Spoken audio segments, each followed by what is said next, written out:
اللہ عز و جل کی ذات اور اس کی صفات ہمیشہ سے ہیں، ہمیشہ رہیں گی۔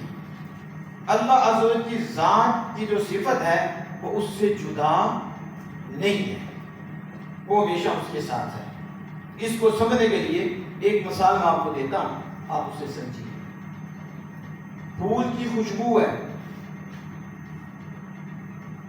وہ پھول سے جدا نہیں اور وہ پھول بھی نہیں۔